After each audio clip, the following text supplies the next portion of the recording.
spending quite a bit of time here in Michigan. Can you tell me a little bit about how winnable this state could be for Biden, especially?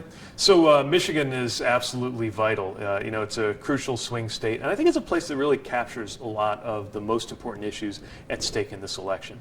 Families here have been impacted by having lives turned upside down by the pandemic, but also just the bigger picture economically, needing a president who's actually looking out for working families and not just focused on cutting taxes for the wealthy. The issues I hear across the state of Michigan, I think, make this such a central state in this national story, and that's why you're going to continue to see so much attention from Vice President Biden, from Barack Obama, who's traveling here to Michigan, from supporters like me, making sure we turn out every vote going into Tuesday. And speaking of attention, there's been a lot of attention here in Northern Michigan for both the candidates as well. How do you believe? Why do you believe Northern Michigan should vote for Biden, especially during this time? Well, here in Northern Michigan, first of all, before we get to the policies, I think there's just a sense of decency, the way people ought to treat each other, that I see all the time when I'm in this part of the state and this part of the country. And right now we have a president who has really put this country in a chaotic and divided time. Just think about how it feels at Thanksgiving. Ever since this president took office, and that division is really hurting the whole country. And so in addition to the policies, the fact that we need more serious management of serious issues like the pandemic, like the economy, like the U.S. role in the world. The other thing that I know is so important to so many families I talk to up here is healthcare. Right now, in a matter of days, a Republican lawsuit is going to go to the Supreme Court that would take away coverage for pre-existing conditions. That means you got diabetes, you're a cancer survivor. If you've had COVID and you got better, you're going to be in trouble. And these issues really go into our lives, in a deep and fundamental way. And that's something Joe Biden's never lost sight of. It's one of the reasons why I think he's going to do really well up here. All right. And there's quite a few states right now that are swing states right now around the country.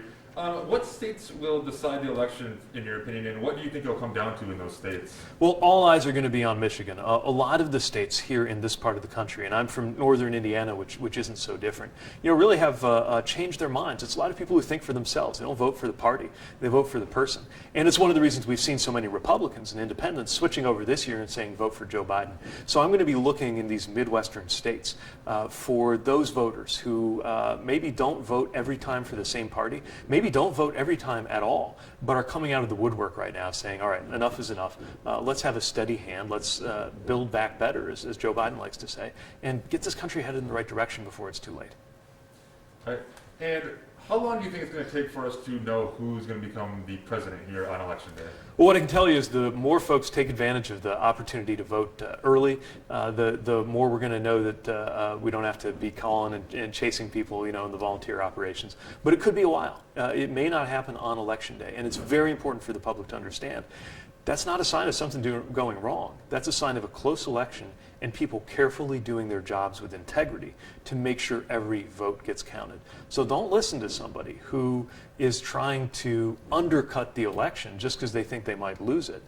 We have to respect the integrity of America's democratic system, even if that means a little bit of patience and waiting a couple days to get the full final official results. And I know how it feels to want results right away. When we won in Iowa, we actually didn't find that out officially for weeks, and it was very frustrating. But in this case, that's not a sign of anything going wrong. Here in November, that's going to be a sign of people doing their jobs carefully.